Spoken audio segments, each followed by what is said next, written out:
what I'd really like to show first is, well, this is actually a map from the LA Chamber of Commerce, I believe, just referring to some general geographic region names. People can quibble about the exact boundaries drawn here, but it just is helpful for orientation, either for folks who live in the area. Sometimes people on one side of LA are less familiar with the regional designations, and certainly people who live outside of the region may be a little less familiar with some of the terminology, some of the regional stuff. So I did want to just touch on that briefly here. What we've got is a county that extends all the way from the coast to the high desert. And I'm going to bring up my nifty drawing tool. I guess the best color for this is probably going to be bright red, so I'm going to bring that up. What a lot of folks will refer to as central LA or downtown LA is sort of in this yellow zone here. So if you've heard about downtown LA in the news, it's actually not even that entire region. It's not even this yellow region, but it's actually a portion of downtown that's sort of encircled by some of the infamous or famous freeways of LA. But that is, of course, a pretty small portion of greater LA, which extends all the way from the very long coastline in LA County. Because it isn't just a straight line of coast, but it wiggles around. It does an almost 90-degree bend, actually. And so, this extends, this line is including a little bit of Ventura County in the west and a little bit of Orange County to the east. But this is the coastline of what a lot of folks might call greater LA. Folks in Orange County may disagree. But it's probably most famous for being a coastal region, and of course this is why, is the coastline extends all the way from the Ventura County coast, the Pacific Coast Highway as it goes through Malibu and Santa Monica, and all the way down toward Long Beach and Orange County. But it also, even the urban area extends well inland, the highly populated part of LA County, into the San Fernando Valley and the San Gabriel Valley. So these are part of a semi-contiguous valley region that extends largely from west to east, with an extension up into the Santa Clarita Valley. But in general, and I'll show a topographic map in a moment, but there are some coastal mountains, and then an inland but slightly elevated valley, and then much taller mountains to the east and a desert plateau furthest inland. And that's the general outlook for what we're going to be talking about today.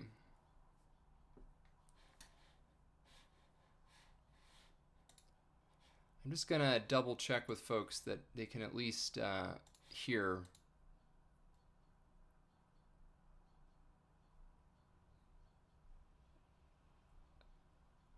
All right. Sounds like it's an Apple device issue once again. This has been a common problem. Everything I try and do is stymied by Apple devices, and for whatever reason, the defaults for audio, video are completely different than they are on all other operating systems. If some folks are saying that my volume is good at its current level on sort of a mid volume range, I don't know what to tell you other than potentially it's device specific.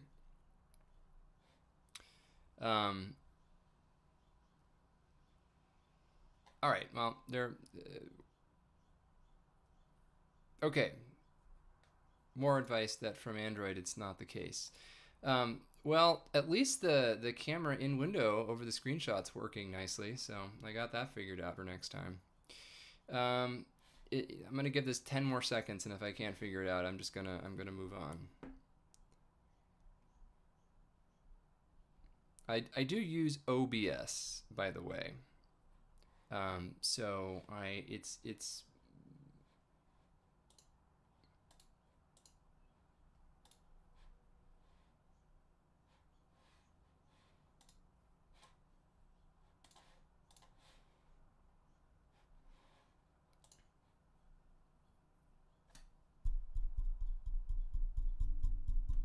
okay. I was just tapping it to make sure it's the right device, folks. I don't know what's going on today.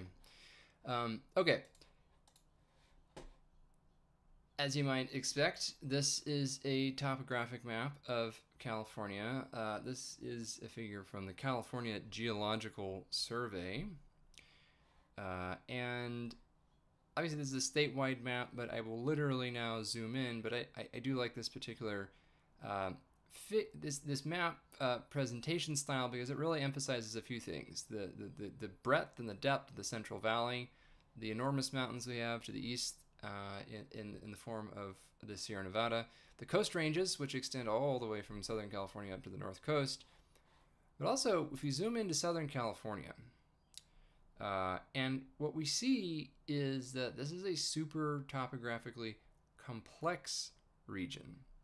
And so it's not just that it's homogeneously mountainous or it's homogeneously coastal or some intermediate zone. You really do have all of the above. And you have them in pretty close physical proximity to one another.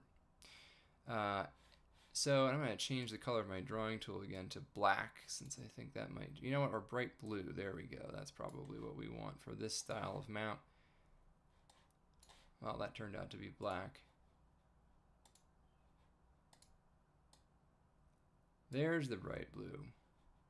Okay, so again, Greater Los Angeles, I'm circling again somewhat judiciously in this blue circle. People have different definitions, but it generally includes LA County and portions of Ventura and Orange counties, as well perhaps as parts of Riverside and San Bernardino counties, the far western portions, if we're talking about the Inland Empire, which is usually this region here, sort of in a higher valley zone at the foot of the San Gabriel and San Bernardino mountains. This is the Inland Empire, the higher valley region. We talk about the San Fernando Valley and the Santa Clarita Valley and we were actually talking about the western extension of this lower elevation swath within the otherwise pretty mountainous Southern California zone. But most of what people call sort of the heart of LA is really all the lower elevation zones in this region here, outlined in blue. And this is home, of course, to downtown LA, the west side of LA, central LA, and all the, sometimes I guess they're called the gateway neighborhoods sometimes in this region. But one of the reasons why LA developed as it did, as you know, this is one of the things that made LA famous or infamous for its air pollution troubles decades ago, is that LA is kind of in a bowl. It's surrounded on three sides by mountains. So you go north, you go east, and to a certain extent you go southeast.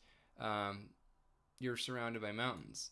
Now, if the winds were usually in this direction, if we had primarily offshore winds, we would not have such challenges with air pollution in this zone. But think about the direction the winds are typically coming. They're typically onshore winds. They're typically land to sea breezes, which fortuitously cool off much of LA during heat waves. But the problem is it means that any pollutants that are emitted in the LA basin, they get trapped because the wind is pushing it right up against the mountains.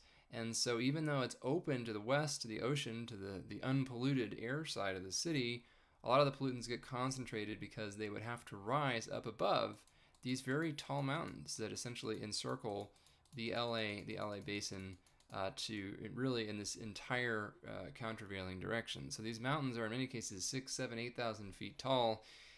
All the pollutants get easily trapped below that level. With the marine inversion, that's only a couple thousand feet deep. So all of those pollutants tend to get trapped. That's one of the reasons why LA has struggled with air pollution, aside from being historically a big source for those emissions. So you emit them in the basin and they get stuck there because the prevailing wind just pushes them on. This is, by the way, when you do get offshore winds in the autumn, where although they're associated with high fire risk much of the time, they're also associated with, unless there are fires, very good air quality, because it tends to blow all the pollution out to the west and doesn't allow it to get trapped up along this ring of mountains around here.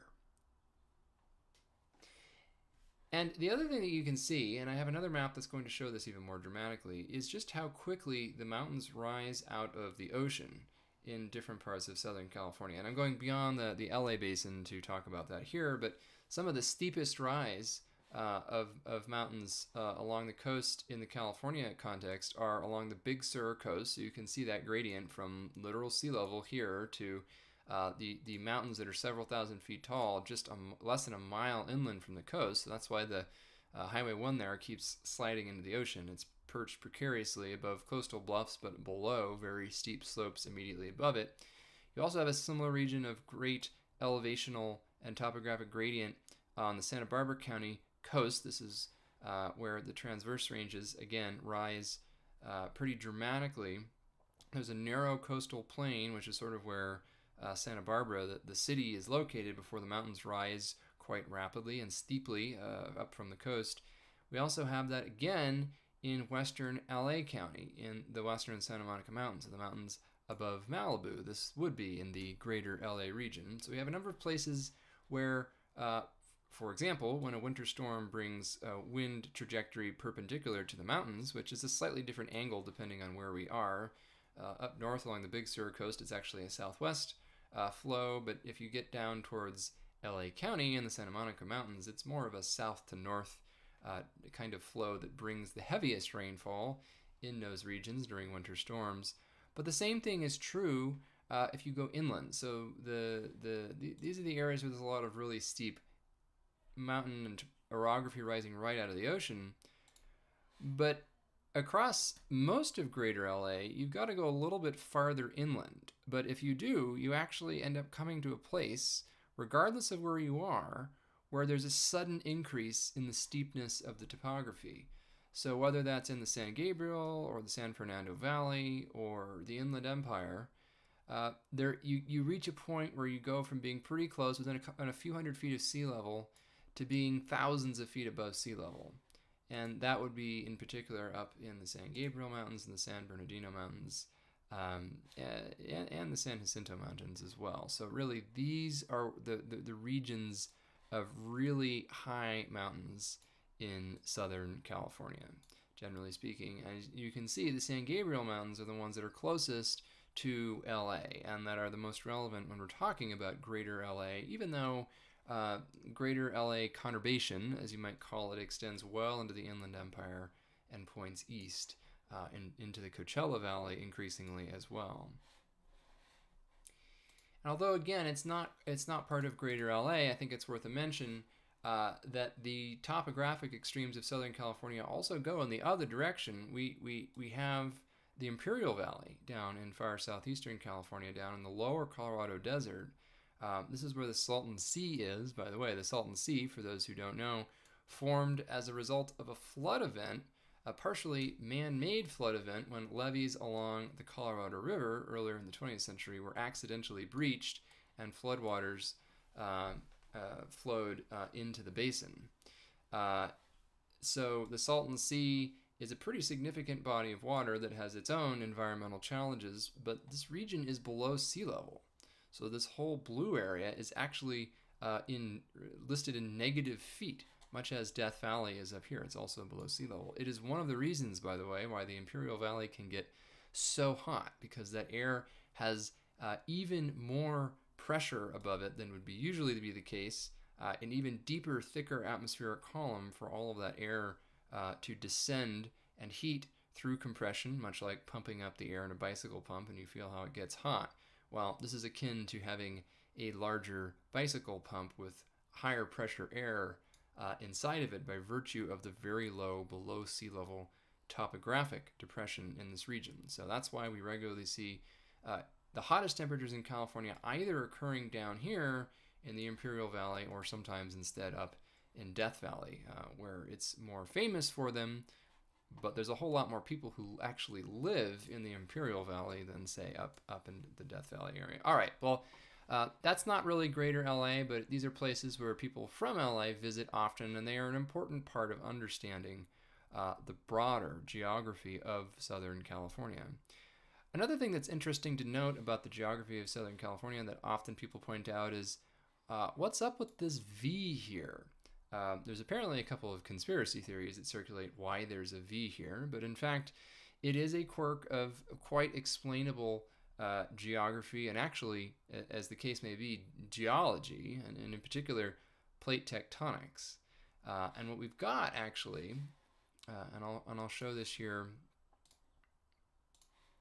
as I switch tabs, is what am I looking for? Is this the map that I want, or do I actually want? This is the map that I want. So I'm going to zoom in on Southern California once again. Well, I'll zoom out first. Unfortunately, this map is not labeled, so I will actually do that. I'll do that labeling myself real quick, since this is a this is a seismic hazard map of California from, I believe, the Office of Emergency Services. I'm actually going to delete that since it looks a little strange. Anyway, the drawing tool will help me illustrate really what I'm trying to emphasize here.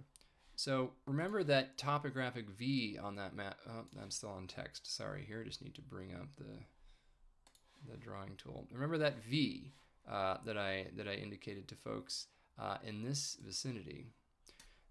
Well, the reason for that, you might notice if you look closely that just south of the dashed line I'm drawing here is a red zone, and of course along here is a very prominent bright purple and red zone just to the southwest of that. What are these features? And I bet you a lot of people are probably shouting out loud. These are major tectonic faults in California. So the one that is most prominent, of course, in California is the San Andreas Fault, which follows all the way from Southern California up into Northern California and continues north from there as you get toward the north coast. This is one of California's most infamous faults, of course, having produced many of its most destructive historical earthquakes, but also explains why we have mountains here just to the west and southwest of the fault, and why we actually have a rather sudden discontinuity to the east, where we have a desert, a relatively flat desert in this region until we get into the basin and range region. Question is, what's the other part of the V? What's up here? Well, this is the Garlock Fault. It's not as big and bad and impressive as the San Andreas, but it does feature enough of a geographic influence that it can certainly generate large earthquakes, although it's usually farther away from places where people live, and they can certainly affect the topography of the region, and it's kind of why we have this convergent topography that sort of ends in the point of the V, or there's a huge seismic hazard right along.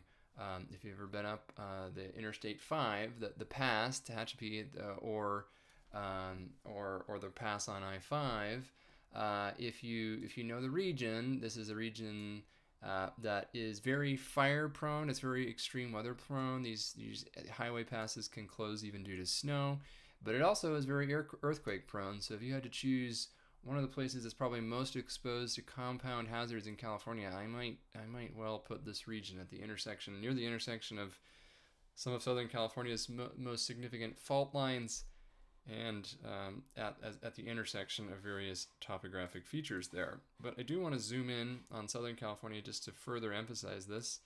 And by the way, this illustrates another reality about living in Southern California, which is that here is the most densely populated part of the LA Basin and Inland Empire, which is conveniently all red and purple, meaning that at a very high risk.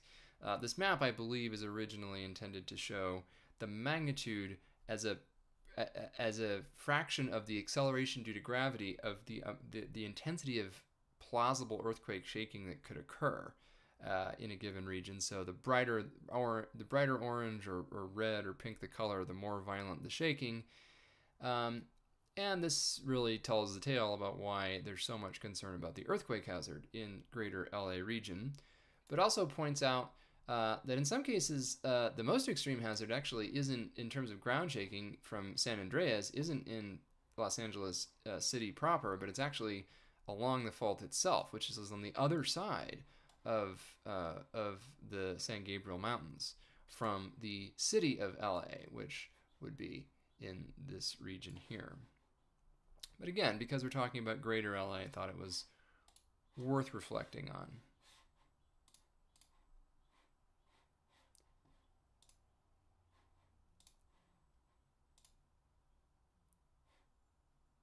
And so we go to a map of what looks like topography, right? You might say this is, oh, clearly this is a topography map of Southern California. They even use the nice National Geographic color scale that you might come to associate with elevation. But if you look at the units, these are not units of elevation. This is not a topography map. This is actually a map of annual average precipitation across Southern California. But there's a reason why it looks so similar to how a topography map might actually appear. And I'm going to zoom in again on greater LA. I'm going to keep the, if I can, I'm going to keep the color scale on the left within range just so people can see what I'm talking about here. But if we're talking about most of central LA or the west side of LA, pretty much the whole most densely populated part of Los Angeles sees about the same amount of precipitation as any other part of the city in any given year.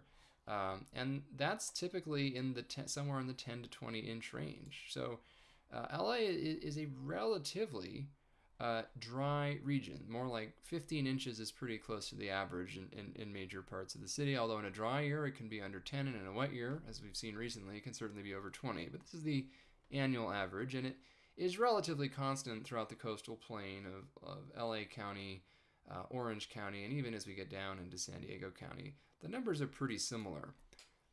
But all you got to do is go just a few miles inland from downtown LA, right here, and you immediately cross over into the 20 plus inches per year territory. This includes portions of the city of LA proper. In fact, as we get into the Santa Monica Mountains, we actually see a pretty consistent place where there's over 30 inches of rain in a year. So now we're already double the average annual rainfall from downtown LA.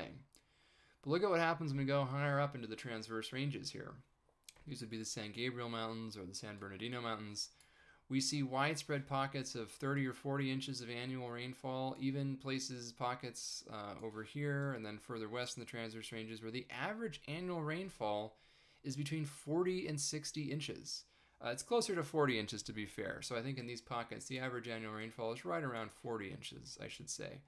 But that's still, in many years, going to be on the order of 4 times as much rain as we see in downtown LA, even in the very same year. But this is still LA County, so what's going on over here on the desert side, the high desert side? We're talking up by Palmdale, perhaps. Well, now we're down in almost one of the lowest categories here. So out by Barstow, we only have about 5 inches of rain per year. It's the high desert. It's a true desert out there. And in Palmdale, it's more like the 5 to 10 inch range. But we're still talking about half the annual rainfall that downtown LA would see on the other side of the mountains, and many times less rainfall in the mountains in between these two places. This is largely because of the interception of a lot of Pacific moisture by the coastal mountains. Remember how I mentioned the places on this map where there's the steepest gradient between the coast and the mountains? We're right here, and then inland in this region right here. Well, these are the places that tend to see the benefit of the upslope flow, meaning the winds blowing upslope, forcing that air to cool, condense, and precipitate during storms. So this is the general reason why we see such variation of precipitation in Southern California.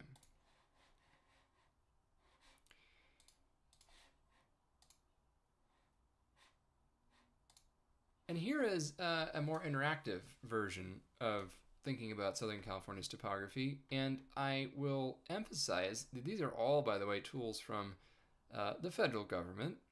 This one from the U.S. Geological Survey and the U.S. Department of the Interior.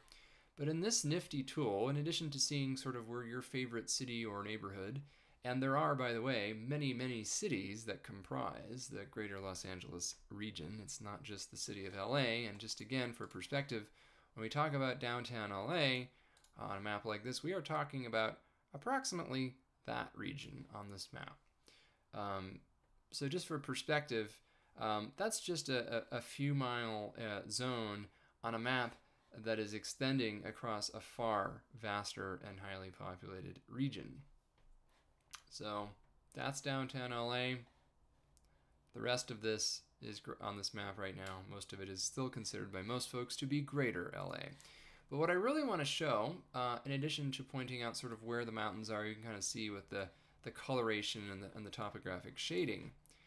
What I'd actually like to do is generate a profile, an elevational profile. So we'll start, say, at the Santa Monica Pier. So I'm starting just offshore Santa Monica, and I'm clicking the button here, and I'm drawing a straight line. Now, as I do this, look at the right of the screen, and you're going to see, actually I'm going to quickly double check that that it's on the right. Okay, so it's above my image on screen. Great, that's perfect. Just wanted to double check that it wasn't blocking it. Okay, so here's my straight line. I'm going to wiggle it around. So again, I'm starting from a point, moving eastward or in other directions from the Pacific Ocean just off of Santa Monica. So as you'd expect, 0 meters. Actually, these are in meters. Let me quickly, since it's an American audience, of course, let's go to feet since we're talking about elevation. We'll do it that way instead. Okay, now we're in feet. Great.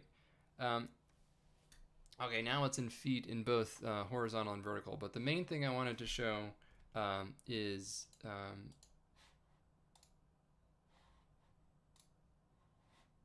all right. I'm starting over. There we go. Perfect. This is what I want. This is how I want to do it. So we're still offshore Santa Monica. As we go inland, the west side of LA, what do you immediately notice as you go, even in just from the immediate beach near the Santa Monica Pier to, say, downtown Santa Monica, is that there's a pretty steep rise, but then it levels off, and you actually go down a little bit thereafter. These are the coastal bluffs. So you might remember that there are some pretty steep cliffs. In fact, they're essentially vertical cliffs. They're not extremely tall. They're on the order of 100 feet tall. But this is why the Pacific Coast Highway, as it goes through Santa Monica, is right down just a few feet above sea level. But there's a cliff immediately on the landward side, and the wall essentially rises right above the road by about 100 feet. This, by the way, is the reason why in this part of LA County, the coastal tsunami hazard for a large wave generated by an earthquake, for example, is really only relevant up to on the strip below the bluffs. So there are houses, there are commercial structures, there's Highway 1, there's lots there. But once you get up onto the bluff, you're about 100 feet above sea level, and you no longer really have to worry about anything but the most extreme tsunamis. Short of a meteor impact or something, you're going to be fine once you get above those coastal bluffs. Okay, but let's go inland a little more. Let's go from, say, the beach to here's right around UCLA. UCLA, as you know, is actually up a little bit upslope. So you go up, you see that cliff, that initial rise, the coastal bluffs, and then the topography keeps sloping upward as you head toward LA at UCLA. And UCLA is a good 300, 400, 500 feet above sea level. In fact, the campus itself is pretty steep in some places, so lower parts of campus may be closer to 200 feet, and the higher parts of campus closer to 500 feet above sea level. So you gain a fair bit of elevation. Same thing is true as you sort of go along the southern edge of the hills below into Hollywood. Hollywood again, sort of up along the hills here as we get to Hollywood. And then if we sort of alter this transect to go from the coast, now we're going to downtown LA. So what we've got here, now we have this transect. You can see the coastal cliffs by Santa Monica. You can see how it levels off and even slopes downward before sloping up again. And downtown LA has got some pretty substantial hills in it. In fact, you start to get some hills that go up above about 500 feet, depending on how you wiggle this around. You can kind of see that there's some hills in there. The transect changes a little bit. But as we continue eastward, if we just do a straight transect, you see that there's some hills around downtown LA, but as we go into the Inland Empire, you keep sloping up. You keep going up and up and up and up. And once you get into places like Rancho Cucamonga or Ontario, you're actually at a higher elevation than I think a lot of people realize. So the Chino Valley, for example, is up above 500 feet.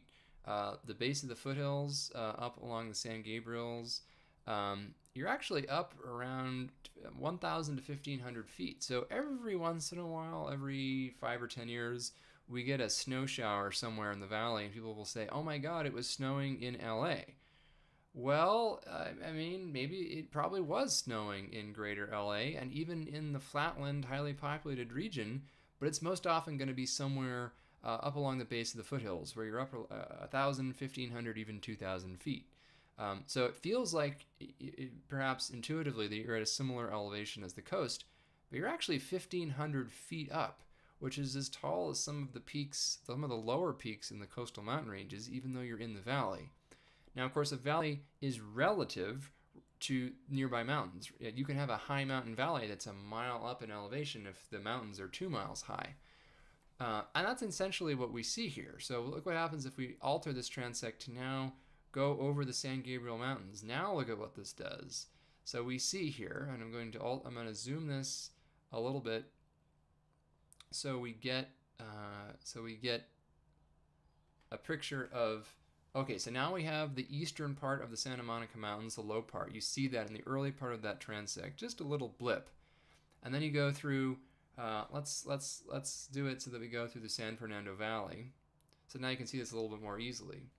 You can see the coastal mountains. They're there. They're a little bit wiggly, and then you go down to a slightly lower elevation. That's the San Fernando Valley. So again, the San Fernando Valley is higher and hotter than the coast. Even though it's a valley, it's still significantly higher in elevation than the coast, but then still pales in comparison to the high mountains you get to the east. And you can see that various parts of the San Gabriels are getting up above 6,000, 7,000 feet, with some peaks even above 8,000 feet, even above 10,000 feet locally in some places, if you see the highest parts of the range to the east.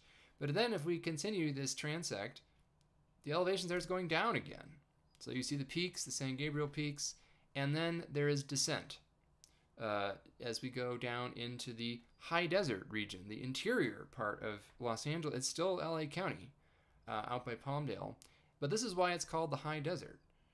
The desert may well be, in this part of the state, 3, 4, even 5,000 feet in elevation, which in other parts of the world might be a mountain unto itself. But of course, it's a high elevation plateau region in the desert. And that makes it, is one of the reasons why we can get, by the way, such strong offshore wind events.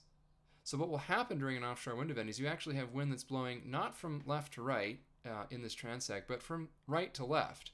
So yes, initially it blows uphill to get up and over the crest of the San Gabriels, but then it is effectively downhill all the way to the coast with some fits and starts and some bumps. And in fact, this is a very given where this middle of this transect goes through pretty close to Altadena, you can see essentially in this transect why at places like Altadena at the base of the foothills of such tall, steep mountains are susceptible to very strong downslope flow, because there's really no barrier. There's really nothing to stop these downslope winds on their path from the high desert to the east to the much lower elevation coast to the west during those sorts of events.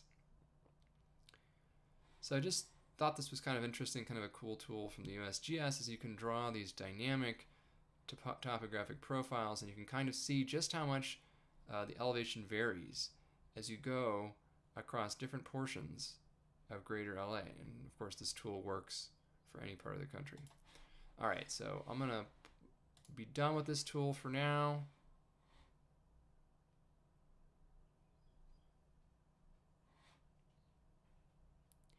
But what I really wanted to emphasize here, and I'll bring this up,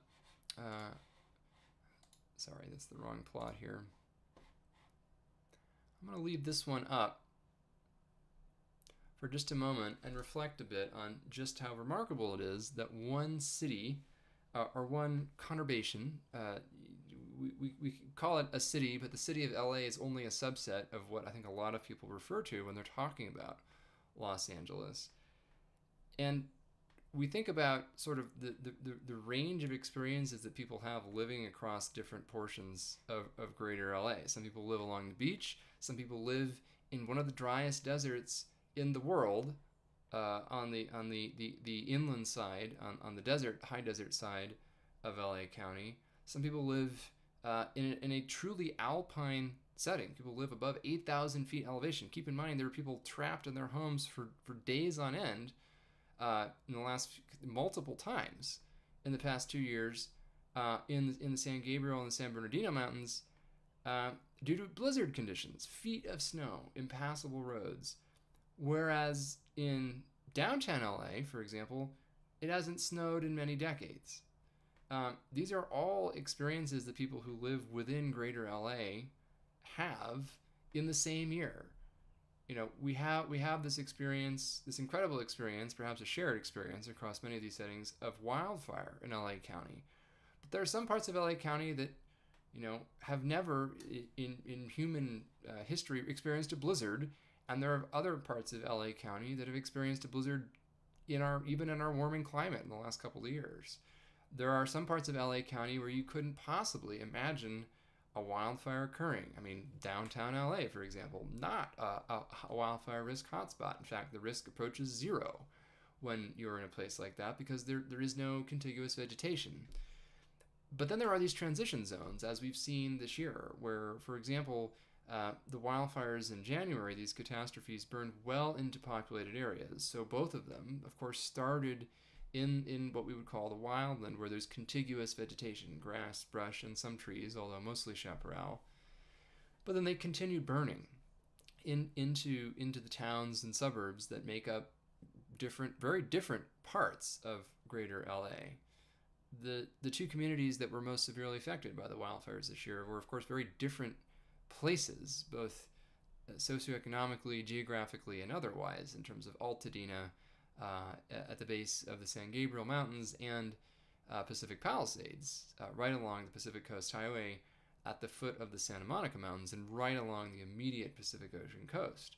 And yet they were both exposed to the same sorts of extreme offshore winds that propelled these fires into those neighborhoods. So there are these transition zones. There are these regions that exist sort of in that liminal space within LA, and there's a lot more of these, I think, than people realize. And this is true, I'm talking about it in the context of the wildland-urban interface or intermix, but this is, of course, true in other respects as well, where there are lots of neighborhoods that have different characteristics, different character, that sort of blend into one another in ways that are not always really formally distinct. Often in LA, a lot of the cutoffs are based on where the freeways are in terms of administrative boundaries and some of the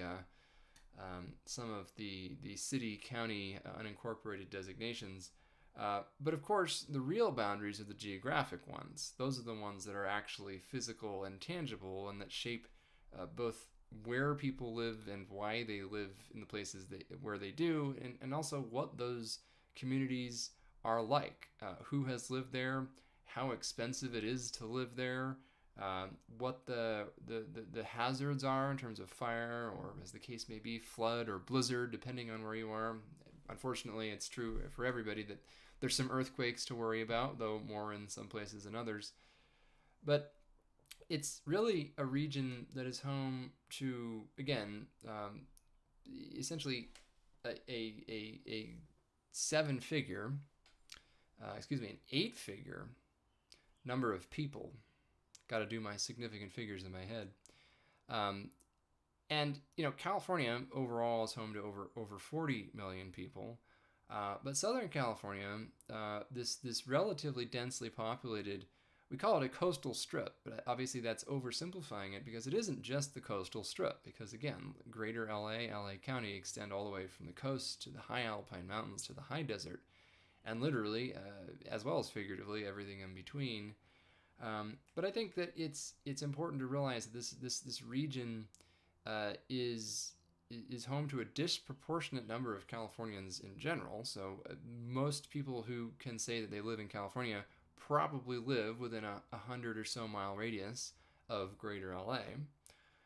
And also that the experience of the people who live there is very different depending on not just the neighborhood they live in, but also the geographic setting that they live in this complex intermix between vast expanse of coastal zones and beaches, but also multiple mountain ranges, some more gentle, some extremely steep, some of the steepest mountains in the world, in fact, that give rise to a huge range of experiences in terms of the climate, in terms of temperatures, There's a reason why the official recording stations for temperature in LA, two of the most prominent ones, one of them is in downtown and one of them is at LAX, at the airport, which of course is right on the coast. Which one do you think is consistently hotter? Well, it's of course the one that's a little bit further up, away from the marine layer and further inland. So even people's perception of what it means to pack clothing for a trip to LA. Well, are you planning to be on the west side? Are you planning to be in the San Fernando Valley? Are you heading up to the mountains? Or are you going to be down in Palmdale? Some of the most extreme, in fact, the most accentuated extreme dipole regions of the county are the places immediately adjacent to each other because there are such steep topographic gradients. And I'll remind folks again just how much that actually matters in terms of, that's the wrong map here, in terms of precipitation. Again, I'll remind folks, this is not a topographic map. This is a map of how much it rains and in some cases snows, but it looks an awful lot like that map of topography would be, and there is a physical reason for that. It's because the topography is driving many of these variations.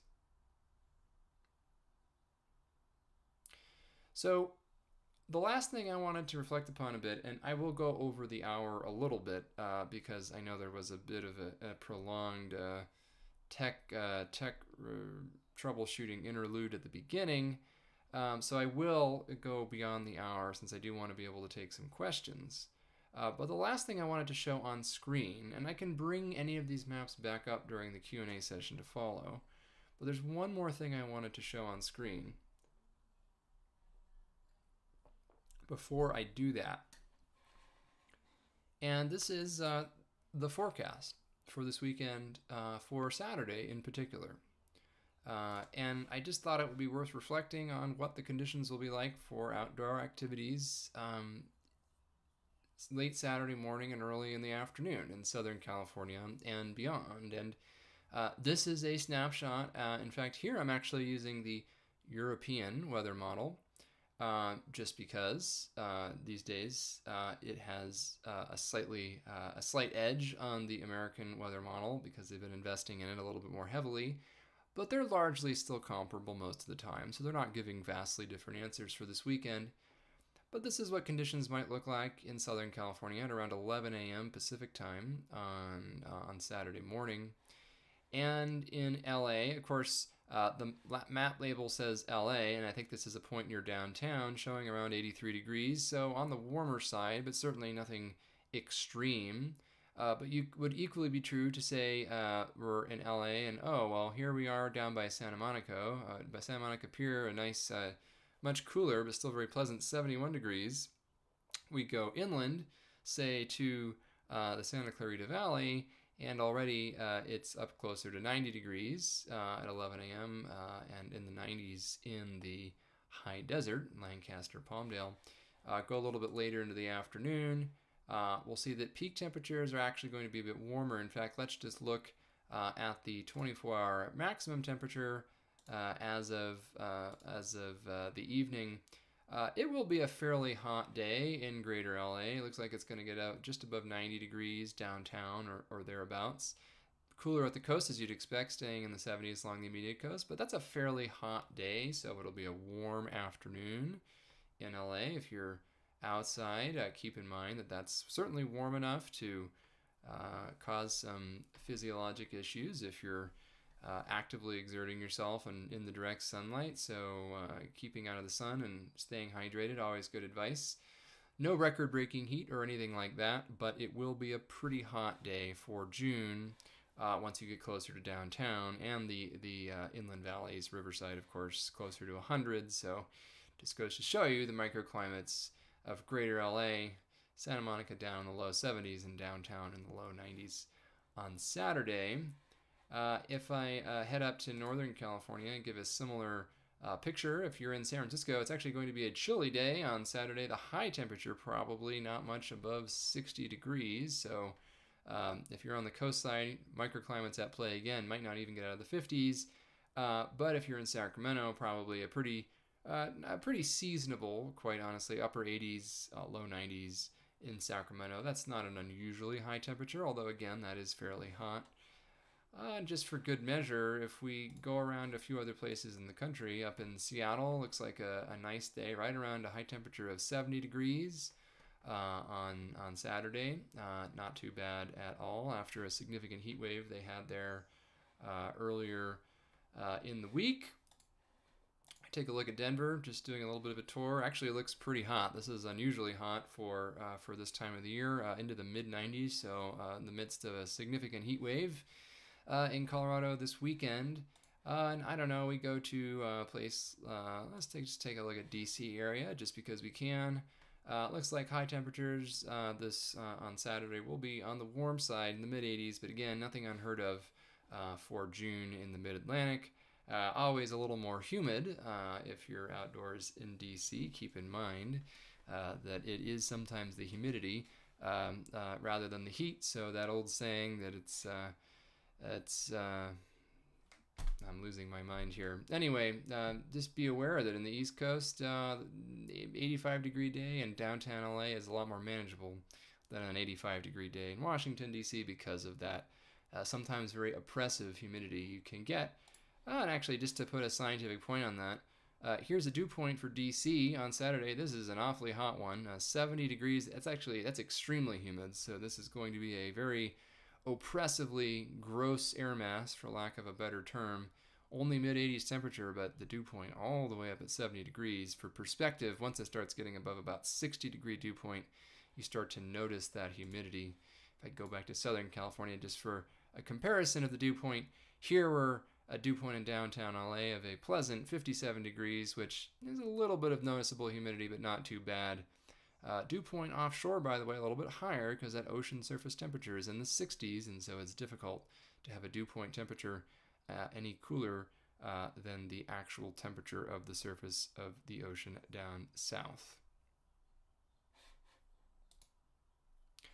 All right, so I think what I'm going to do is I'm bringing my full screen back up here.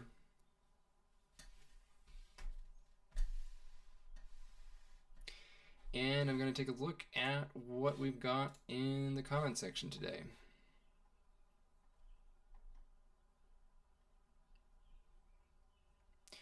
Apologies again for the audio situation. Really not sure why that alternate audio was so much better. I need to troubleshoot this, but I'll figure that out later.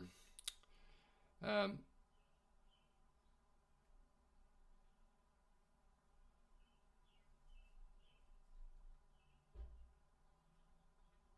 lot of volume questions, so I gotta scroll through them.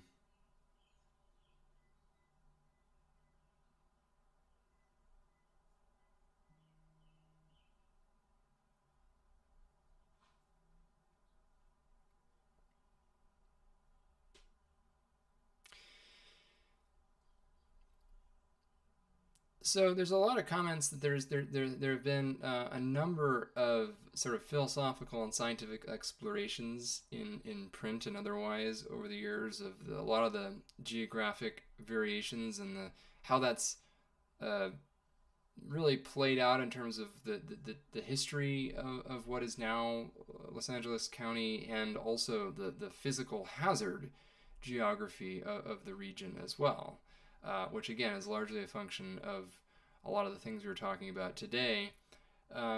One interesting piece that I think that's sometimes been missing from some of these conversations is how much the expansion of populated areas has affected and in many cases increased the exposure to these hazards as more and more people move up the slopes of the mountains and farther into the foothills and into the deserts. They're exposed preferentially to these steep slopes and the extreme rainfall and the wildfires that can come as a result of living in these places.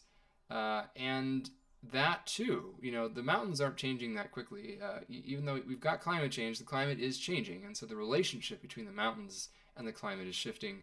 But the mountains themselves are not radically changing over the course of a human lifetime. I think it's pretty safe to say that the mountains are in the same place that they were 100 years ago and are largely in the same with some minor mudslides, comparatively minor landslides and mudslides being the exception. The mountains are largely as they were centuries ago.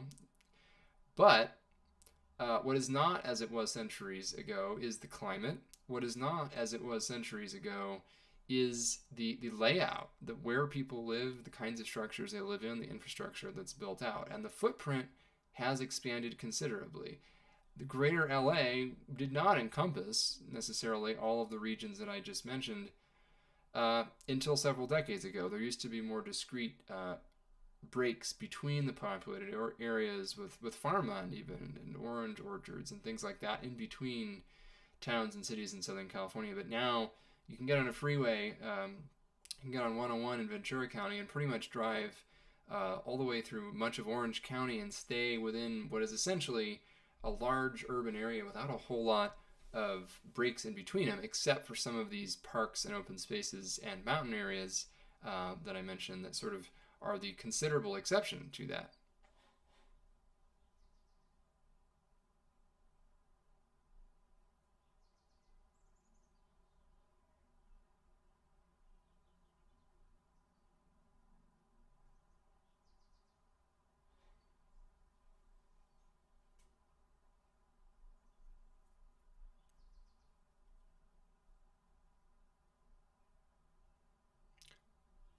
Aha, there is a couple people who mentioned the audio quality changed radically when I stopped screen sharing. Is anybody else seeing that it dramatically improved? As long as it's better now, that's helpful information.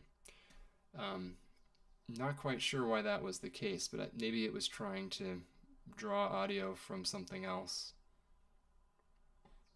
Just goes to show you that you can't even tweak one little setting uh, without doing a dry run first. It really is kind of funny how that's how Murphy's law uh, always shows up.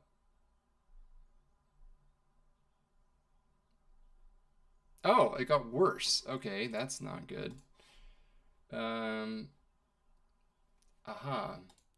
Is this why? Because it was trying to capture from three different microphones. Well, let's see if it's better now. I just adjusted it once again. Um, okay.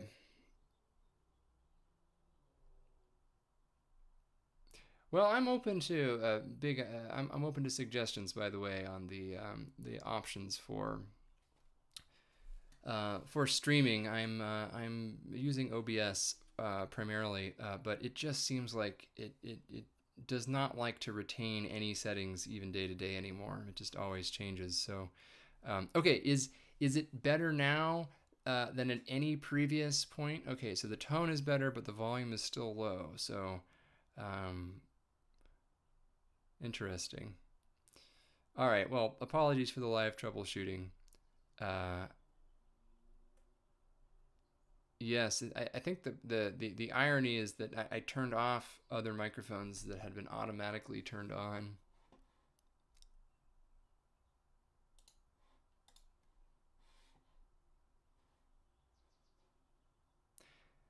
Okay, well, anyway, I'm going to leave it like this for the rest of the session, but that is helpful to know. Um, I do have a couple more minutes to answer some questions about the microclimates of Southern California or the geography that relates to it. So this is an opportunity for people to ask that in the next 2 or 3 minutes. I'll hang on and I'll stay on as long as it takes to answer the questions that come in the next 2 minutes. Let's say that. Uh, And we could have a similar conversation, by the way, about other parts of California. The San Francisco Bay Area being a good example of a region that has a high population density and also a very complex local microclimate region where that is greatly influenced by the topography. The difference about the Bay Area is that there are no 10,000-foot mountain peaks within 20 or 30 miles of that part of the state. And so here, in the Bay Area, if you're at 2,000 feet, you're above, 95, 98% of the land there. In Southern California, 2,500 feet just gets you up into the upper foothills of the Inland Empire at the base of the mountains. And so Bit of a different consideration up there, but this might be an interesting way to explore some of the geography. But there has been so much focus this week on Greater LA, and some misunderstandings about what constitutes LA and just how large of a region it is, and just how many different neighborhoods there are, and how the experience of one neighborhood is not representative in many cases at all of the experience of even someone who's just across the hill or just across the freeway from where you may happen to be.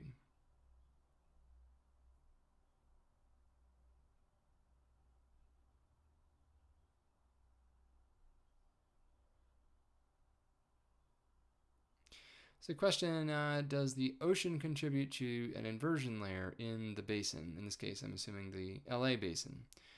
And I talked earlier in the conversation about why it is called a basin, even though it is surrounded technically not on the west side, of course, because it's open ocean, but because the prevailing coastal winds push that marine air inland across the basin and up against the mountains, keeping it trapped there. So some of the places where we tend to see air pollution trapped in basins isn't necessarily because it's a perfect bowl on all sides by mountains, but because there's at least 2 or 3 sides with mountains and then a prevailing one that tends to concentrate or push air up against those mountains, as is the case in Southern California. And the answer is yes, that the ocean is the main reason why we have an inversion in coastal California that sometimes extends inland to varying degrees. The inversion, the meaning of the term in the context of meteorology, is just literally a reversal of the usual decrease of temperature with height. So usually as you go higher, the temperature decreases. That's why the mountains are cooler in general and get more snow than lower elevations. But an inversion would be when the temperature actually rises with height. So imagine you were on a mountaintop that was warmer than the valley below. That does sometimes happen. It's not the usual state of things, but it's not rare. It's actually quite common in the very lowest levels of the atmosphere in California and along the west coast for 2 reasons.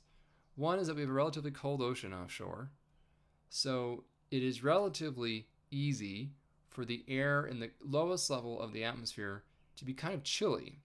So imagine if you have the ocean that, say, off of LA, often 65, 70 degrees, that will feel very warm compared to the ocean off of San Francisco, which is often closer to 50 degrees, a good 20 degrees colder. But let's just say 65, 70 degree ocean temperature off the coast of LA. Okay, that's a cool but not frigid ocean. But imagine you have a hot desert air mass that's moving in from the east. That's 90, 100, 110 degrees at the surface. Well, as that very hot, dry air moves in, it's going to try and warm up the air near the surface, but it's going to be limited by how much it can do that because of the surface level moisture and cool air mass that's right above the ocean layer. How deep that level is depends on the level of vertical mixing in the atmosphere. So sometimes we'll have a marine layer that's only a couple hundred feet deep, and you might literally have a layer of dense fog within a few hundred yards of the coast. And then as soon as you gain even 50, 100 feet of elevation, in fact, sometimes if you're really lucky, you go to the bluffs in Santa Monica, there'll be fog, 20 feet below the top of the bluffs, but not poking up over the top. So it will literally just be a marine layer that's just like 100 feet thick on some rare occasions, because that cold, relatively cool air, moist air is trapped near the surface, but there's very warm air aloft. The reason why that can occur is that when you have that warm air aloft, you have what's known as a stable stratification. So if the air is unstable, if the air is very hot at the surface and very cold aloft, so a steep lapse rate, as that would be known, so the temperature decreases rapidly with height, that air will tend to want to convect through motion. So essentially heat exchange through motion of actual air, and you'll have bubbles of warm air that bubble up from the ground level, go upward, and mix that warmer air aloft with the cooler air at the surface, and eventually you have what's known as the mix layer.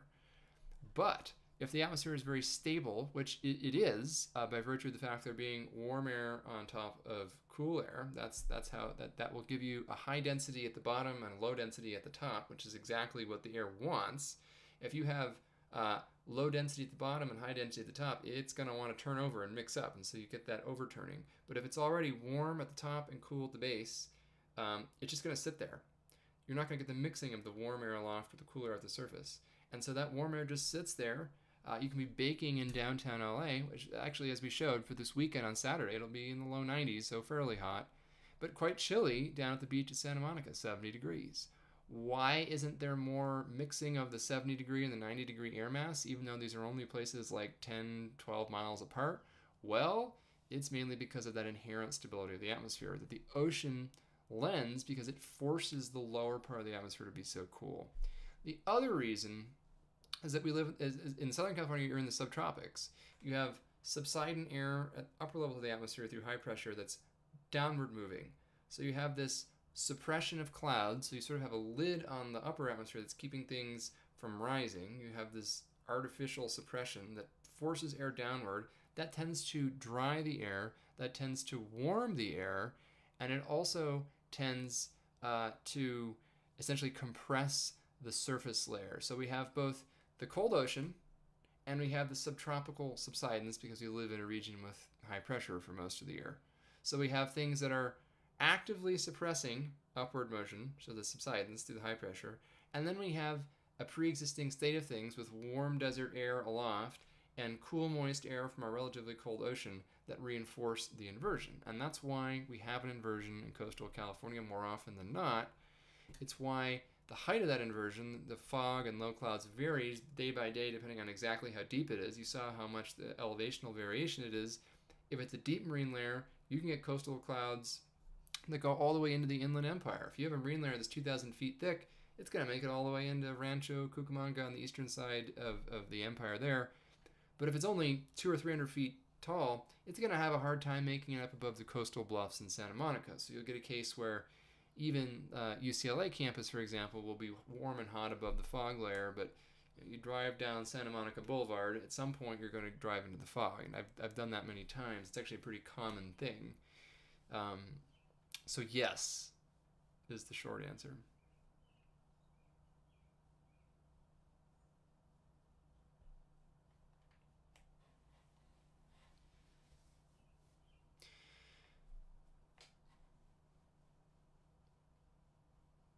Mary asks that could changes to the sea off the coast of California kill off our fog, which would essentially be the end of the redwoods. Do you know anything about that?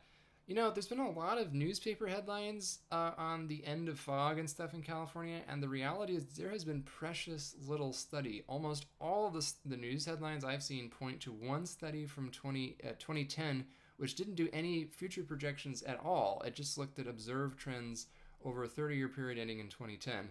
That is not enough to tell us about what will happen in the future with coastal fog.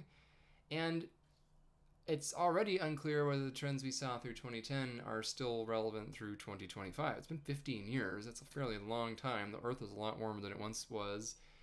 I tend to think that the answer is likely going to be, on average, no, that we probably will not see fundamental changes to California's cold ocean that will completely kill off the fog. That would require something fairly dramatic to happen with the California cold current that we don't currently foresee happening. I've talked about the future of fog before. I'll talk about it again, I'm sure, in the future. But the short version is this. There's a tug of war. In general, in the warming climate, the ambient air in the southwestern U.S. is getting warmer and drier in summer. But even though that on its own might result in less fog, we also know that the sea breeze circulation and the extent of that inland penetration of the inversion is driven partly by the contrast between how hot the inland areas are to the east and how cool and moist the coastal zone is to the west. The contrast itself, even if both regions are warmer and drier, if the contrast remains the same, so the temperature gradient, say between Ocean Beach in San Francisco and Sacramento, or between the Santa Monica Pier and downtown LA, remains similar, even if both are warming, if they're warming at roughly the same rate, then that contrast is going to stay the same. If the inland areas warm faster than the coast, and that's actually the pattern that we've seen, that gradient increases. So there's a greater propensity of that temperature gradient to want to pull that cool marine air inland. So actually what we're seeing are two countervailing effects. One that might increase fog and the other that might decrease fog. Which will win? Will either of them win, or will it kind of be a stalemate in that tug of war? I don't really think we know yet. We don't know.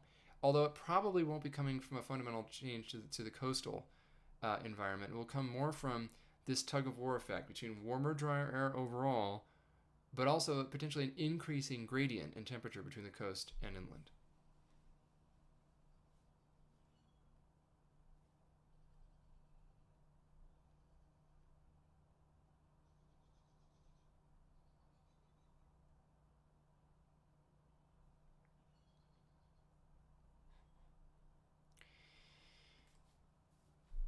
Are there any other large metropolitan areas with as wide of climate differences as LA? I would say yes. Many of them are. Many large urban areas that exist either on the edges of mountain ranges or in topographically complex coastal zones have pretty significant microclimates. LA is pretty dramatic partly because you really do span all the way from essentially zero elevation, so sea level, all the way up to 10,000 plus feet in very short order. Those are very tall mountains. They are some of the steepest mountains on Earth. Not the tallest by any means, but some of the steepest in terms of how quickly they rise out of the ocean. So there are some things that are a bit unique, and in the context of so many people who actually live in the strongest gradient zones within the region. I don't know if it's unique in that respect, but it's certainly up there, and there may be some aspects of it that are fairly unique in the sense that it is true, if you can manage the traffic, that LA, the greater LA area is a place where you can ski actual significant slopes in real natural snow in tall mountains and alpine setting, and go surfing in a not frigid ocean on the very same day. Again, it's a long drive on the LA freeways, but it can be done. It's all in the same county. It's all even arguably in the same greater metropolitan area. And there are not too many places on Earth where that is actually true. So maybe I'll leave it at that. There's more comments about the audio. Some people are arguing. Please don't argue. It's just not necessary. I'm aware. I'm pretty sure there are some real audio issues. Although it is interesting that some people are claiming that there are none whatsoever, and other people are claiming they're so bad they literally can't hear today.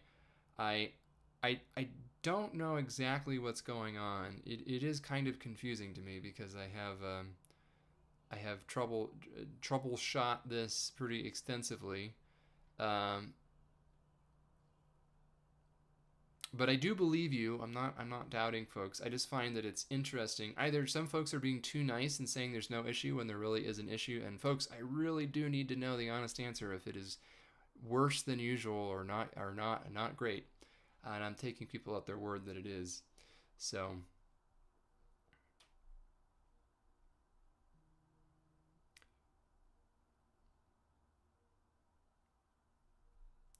there's a question about the geometry of the Southern California. I think this probably means the geometry of sort of the coast.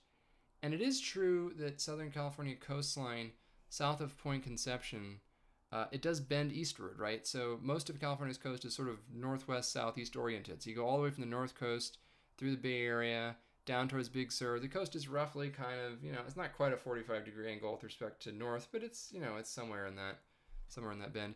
And then as you get south of Point Conception, you go into the Santa Barbara County, you round the bend in San Luis Obispo County, and then you get to Santa Barbara County, and the coast bends eastward. It's an almost 90-degree turn. Not quite 90, but it's close. And it goes from being sort of a northwest, southeast oriented coastline. So there actually is a significant portion of east-west oriented coast. This is why the transverse ranges, by the way, are called transverse ranges. It has to do with that change in the inflection of the main axis of topography in a sort of a cardinal direction sense. There is a difference in the behavior of storms as you round that bend in the California coast. In fact, in my science, when I divide California into two subsections, I don't usually do so evenly down the middle. I do so usually Point Conception northward and Point Conception southward. That's actually a 2/3, 1/3 split in terms of the longitudinal extent of California. But the reason for that is meteorologically, it really does matter. The storms, why do they behave differently?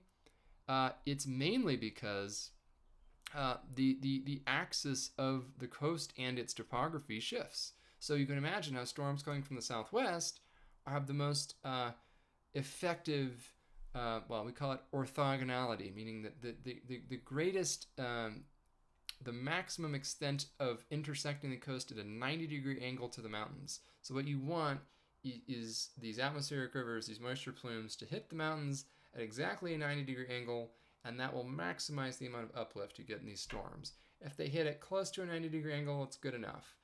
But the trajectory the storms have to take to meet that 90-degree angle, well, for most of California, it's that kind of 45-degree angle, so from the southwest.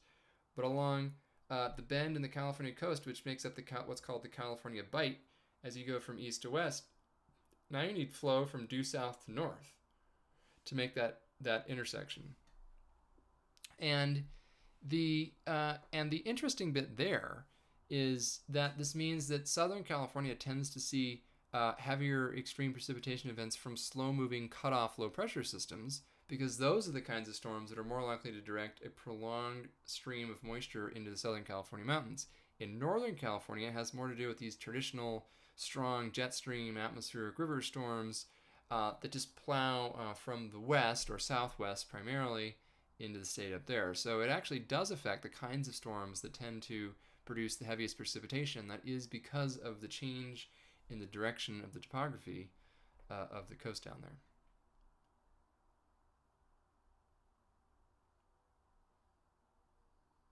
So it's not quite the case that it repels storms, but the shape of the coastline very much does dictate the kinds of storms that produce the most extreme events, and also why certain parts of the coast have the climate that they do.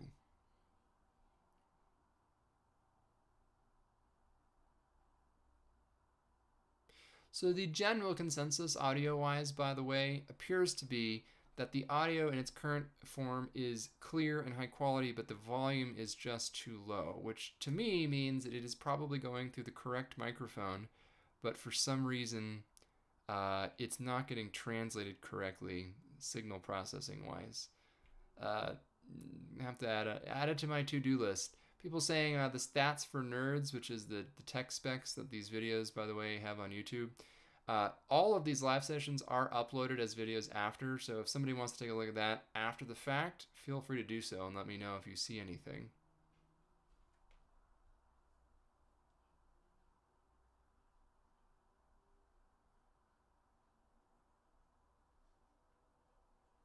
So there's some other questions about wildfire and about long-term lessons from recent events. That is the kind of stuff I will cover in my next sessions to come.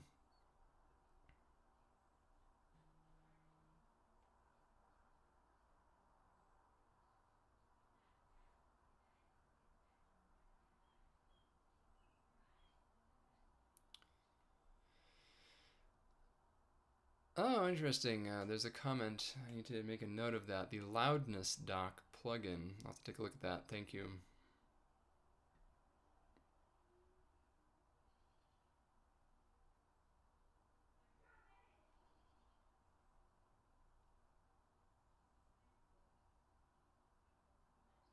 All right. Well, thanks for the tips, folks. I really will try and work this out.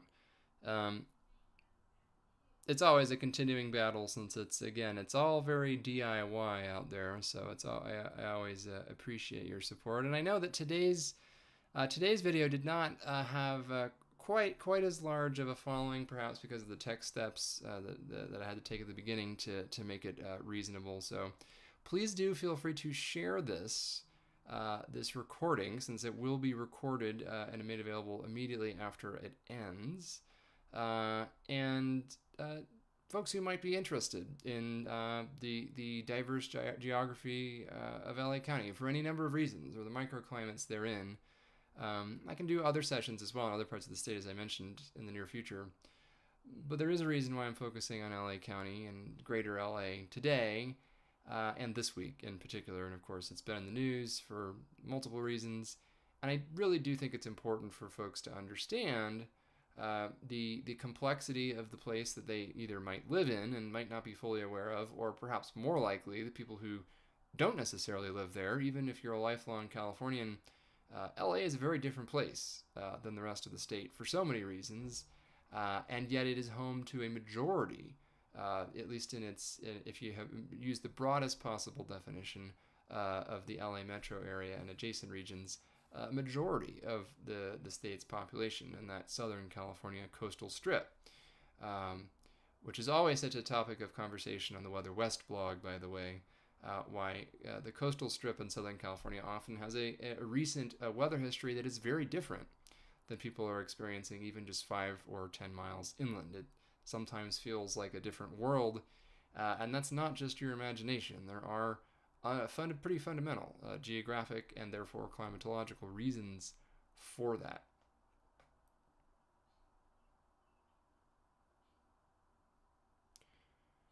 All right, well, I think I'm gonna call it a day here. But thanks for listening today, folks. Stay safe out there, and next week, hopefully, I'll be able to talk a little bit more about conditions as they're unfolding in the short term, including the updated summer outlook to come, and how wildfire season continues to shape up throughout the western U.S. and Canada. So with that, have a good afternoon, and talk to you next time.